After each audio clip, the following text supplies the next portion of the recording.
लूका रचित सुसमाचार अध्याय 9। चेलों का सेवा के लिए भेजा जाना।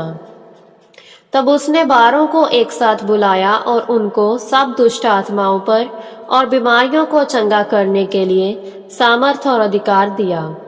उसने उनको भेजा कि वे परमेश्वर के राज्य का सुसमाचार प्रचार करें और रोगियों को चंगा करें। उसने उनसे कहा, अपनी यात्रा के लिए कुछ ना ले जाना, ना तो लाठी, ना झोला, ना रोटी और ना रुपए पैसे, यहाँ तक कि 2-2 कुर्ते भी ना ले जाना।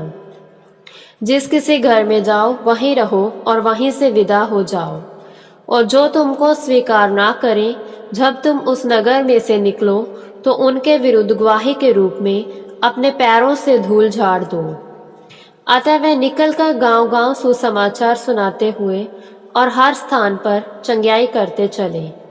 देश के चौथाई के राजा हेरोदेस ने जब इन सब घटनाओं के विषय में सुना तो वह अत्यंत घबरा गया, क्योंकि कुछ लोगों के द्वारा कहा जा रहा था कि यूहन्ना मरे हुओं में से जी उठा है। कुछ कहते थे कि एलिया प्रकट हुआ है। अन्य लोगों के अनुसार पुराने नबियों में से एक जी उठा है। हेरोदेस ने कहा, यूहन्ना का सिर तो स्वयं मैंने कटवाया था, परंतु ये मनुष्य कौन है जिसके विषय में मैं ऐसी बातें सुनता हूँ? और वह उसे देखने का प्रयत्न करता रहा। 5000 को खिलाना। जब प्रेरित लौट आए तो सब कुछ जो उन्होंने किया था उसे बताया। तब वह उनको अपने साथ लेकर चुपचाप बैतसैदा नामक नगर को गया, परंतु भीड़ के लोगों को पता लग गया और वे उसके पीछे चल पड़े। उनका स्वागत करके वह उनसे परमेश्वर के राज्य की बातें करने लगा, और जिनको चंगा होने की आवश्यकता थी उसने उन्हें चंगा किया। जब दिन ढलने लगा तो 12 ने उसके पास आकर कहा, भीड़ को विदा कर कि वे आसपास के गांव और बस्तियों में से जाकर अपने लिए रहने को स्थान और खाने को कुछ ढूंढ सके, क्योंकि हम तो यहाँ निर्जन स्थान में हैं। परंतु उसने कहा, तुम ही उन्हें कुछ खाने को दो। उन्होंने कहा, हमारे पास 5 रोटी और 2 मछलियों के अतिरिक्त और कुछ नहीं, जब तक कि हम जाकर सारी भीड़ के लिए भोजन मोल ना ले आए। ये नहीं हो सकता, क्योंकि वहां पर लगभग 5000 पुरुष थे। उसने अपने चेलों से कहा, 50-50 की पंक्तियों में उन्हें भोजन करने बैठा दो। उन्होंने इसी प्रकार उन सबको बैठा दिया। तब उसने 5 रोटी और 2 मछलियां ली और स्वर्ग की ओर दृष्टि करके उन पर आशीष मांगी और उन्हें तोड़कर चेलों को देते गया कि लोगों को परोसे। तब सब लोग खाकर तृप्त हुए और उन्होंने बचे हुए टुकड़ों से भरी 12 टोकरियां उठाई। यीशु को मसीह मानना। फिर जब वह अकेला प्रार्थना कर रहा और चेले उसके साथ थे तो उसने उनसे पूछा, मैं कौन हूँ? इस विषय में लोग क्या कहते हैं? उन्होंने उत्तर दिया, यूहन्ना बपतिस्मा देने वाला, पर कुछ कहते हैं एलिया, और अन्य लोगों के अनुसार प्राचीन नबियों में से कोई एक जो जी उठा है। उसने उनसे कहा, पर तुम मुझे क्या कहते हो? पतरस ने उत्तर दिया, परमेश्वर का मसीह। पर उसने उन्हें चेतावनी देकर आदेश दिया कि ये बात जाकर किसी को मत कहना, और कहा, ये आवश्यक है कि मनुष्य का पुत्र बहुत दुख उठाए और प्राचीनों, महायाजकों व शास्त्रियों द्वारा त्यागा जाकर मार डाला जाए और तीसरे दिन जी उठे। तब उसने सब लोगों से कहा, यदि कोई मेरे पीछे आना चाहता है तो वह स्वयं का इनकार करे, प्रतिदिन अपना क्रूस उठाए और मेरा अनुसरण करे। क्योंकि जो कोई अपना प्राण बचाना चाहे वह उसे खोएगा, परंतु जो कोई अपना प्राण मेरे लिए खोए वह उसे बचाएगा। यदि कोई मनुष्य सारे जगत को प्राप्त करे और अपने को खो दे अथवा उससे वंचित हो जाए तो उसे क्या लाभ होगा? जो मुझसे और मेरे वचन से लज्जित होता है, उससे मनुष्य का पुत्र भी उस समय लज्जित होगा, जब वह अपनी और अपने पिता की और स्वर्गदूतों की महिमा में आएगा। पर मैं तुमसे सत्य कहता हूँ कि यहाँ कुछ ऐसे खड़े हैं जो जब तक स्वर्ग का राज्य ना देख लें तब तक मृत्यु का स्वाद ना चखेंगे। यीशु का दिव्य रूपांतरण। इन बातों के लगभग 8 दिन पश्चात ऐसा हुआ कि वह पतरस, यूहन्ना और याकूब को साथ लेकर प्रार्थना करने के लिए पर्वत पर चढ़ गया। जब वह प्रार्थना कर ही रहा था तो उसके मुख का रूप बदल गया और उसका वस्त्र श्वेत होकर चमकने लगा। देखो, 2 मनुष्य उससे बातें कर रहे थे। वे मूसा और एलिया थे। ये महिमा में प्रकट होकर उसके मरने के विषय में बातें कर रहे थे, जिसे वह यरूशलेम में पूरा करने पर था। पतरस और उसके साथी को नींद ने दबा रखा था, पर जब वे पूर्ण रूप से जाग उठे तो उन्होंने उसकी महिमा को और उसके साथ उन दोनों मनुष्यों को खड़े देखा। जब वे उससे विदा होने लगे तो पतरस ने यीशु से कहा, हे स्वामी, यहाँ रहना हमारे लिए अच्छा है। अतः हम 3 तंबू खड़े करें, एक तेरे लिए, एक मूसा के लिए और एक एलिया के लिए। वह जानता न था कि क्या कह रहा है।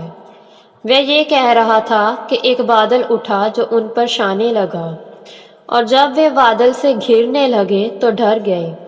तब बादल में से ये शब्द सुनाई दिया, ये मेरा पुत्र, मेरा चुना हुआ है, इसकी सुनो। जब वाणी हो चुकी तो यीशु वहां अकेला पाया गया। वे चुपचाप रहे और जो कुछ देखा था उसके विषय में उन्होंने उन दिनों किसी को कुछ नहीं बताया। दुष्ट आत्माग्रस्त लड़के की छंग्याई। दूसरे दिन ऐसा हुआ कि जब वे उस पर्वत से नीचे उतरे तो एक बड़ी भीड़ उससे मिली, और देखो, भीड़ में से एक मनुष्य ने चिल्लाकर कहा, हे गुरु, मैं तुझसे विनती करता हूँ कि तू मेरे पुत्र पर कृपा दृष्टि कर, क्योंकि वह मेरा इकलौता पुत्र है। और देख, एक दुष्ट आत्मा उसमें समा जाती है और वह अचानक चीख उठता है।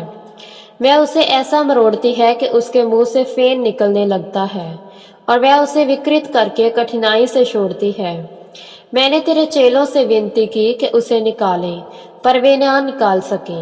यीशु ने उसे उत्तर दिया, हे अविश्वासी और अटेली पीढ़ी, मैं कब तक तुम्हारे साथ रहूंगा और तुम्हारी सहता रहूंगा। अपने पुत्र को यहाँ पर ले आ। वह आ ही रहा था कि दुष्ट आत्मा ने उसे भूमि पर पटक कर बुरी तरह मरोड़ा, पर यीशु ने उस अशुद्ध आत्मा को डांटा और लड़के को चंगा करके उसके पिता को सौंप दिया। तब परमेश्वर की महानता से सब लोग आश्चर्यकृत हुए। वह जो कुछ कर रहा था उसको देखकर सब लोग अचंभा कर रहे थे कि अपने चेलों से कहा, इन बातों पर कान दो, क्योंकि मनुष्य का पुत्र लोगों के हाथों में पकड़वाया जाने वाला है। परंतु वे इस कथन को ना समझे और ये बात उनसे गुप्त रखी गई कि वे उसे ना जाने, और वे इसके विषय में उससे पूछने से डरते थे। सबसे बड़ा कौन? तब उनके मध्य इस बात पर विवाद होने लगा कि हम में से कौन सबसे बड़ा है। तब यीशु ने ये जानकर कि वे अपने मन में क्या सोच रहे हैं, एक बालक को लेकर अपने निकट खड़ा किया और उनसे कहा, जो कोई इस बालक को मेरे नाम से ग्रहण करता है वह मुझे ग्रहण करता है, और जो कोई मुझे ग्रहण करता है वह उसको ग्रहण करता है जिसने मुझे भेजा है। क्योंकि जो तुम में सबसे छोटा है वही बड़ा है। तब यूहन्ना ने कहा, हे स्वामी, हमने एक मनुष्य को तेरे नाम से दुष्ट आत्माओं को निकालते देखा और उसे रोकने का प्रयत्न किया, क्योंकि वह हमारे साथ रहकर तेरा अनुसरण नहीं करता। परंतु यीशु ने उनसे कहा, उसे मत रोको, क्योंकि जो तुम्हारे विरोध में नहीं वह तुम्हारी ओर है। सामरियों द्वारा विरोध। फिर ऐसा हुआ कि जब उसके स्वर्गारोहण के दिन निकट आने लगे तो उसने यरूशलेम के जाने का दृढ़ निश्चय किया, और उसने अपने आगे दूत भेजे। उन्होंने जाकर सामरियों के एक गांव में प्रवेश किया कि उसके लिए तैयारी करें, पर उन्होंने उसका स्वागत नहीं किया, क्योंकि वह यरूशलेम की ओर ही चला जा रहा था। जब उसके चेलों में से याकूब और यूहन्ना ने ये देखा तो कहा, हे प्रभु, क्या तू चाहता है कि हम ये आज्ञा दें कि आकाश से अग्नि गिरे और उन्हें भस्म कर दे? पर उसने मुड़कर उनको डांटा और कहा, तुम नहीं जानते कि तुम कैसी आत्मा के हो। मनुष्य का पुत्र तो लोगों के प्राणों को नष्ट करने नहीं परंतु बचाने आया है। और वे दूसरे नगर को चले गए। यीशु के चेले बनने का मूल्य। जब वे मार्ग पर चले जा रहे थे तो किसी ने उससे कहा, तू जहां जहां जाए मैं तेरे पीछे चलूंगा। यीशु ने उससे कहा, लोमड़ियों के लिए भट्ट और आकाश के पंछियों के घोंसले होते हैं, पर मनुष्य के पुत्र के लिए सिर छुपाने के लिए भी कोई स्थान नहीं। उसने दूसरे से कहा, मेरे पीछे चल, पर उसने कहा, मुझे पहले जाने दे कि मैं अपने पिता को दफन करूं। पर उसने उनसे कहा, मुर्दों को अपने मुर्दे दफन करने दे, पर तू आकर परमेश्वर के राज्य का प्रचार कर। फिर किसी एक अन्य ने भी कहा, हे प्रभु, मैं तेरे पीछे चलूंगा, पर मुझे पहले जाने दे कि घर वालों से विदा होकर आऊं। परंतु यीशु ने उससे कहा, कोई भी व्यक्ति जो अपना हाथ हल पर रख के पश्चात पीछे मुड़कर देखता है, परमेश्वर के राज्य के योग्य नहीं। यह प्रभु की वाणी है। ईश्वर को धन्यवाद।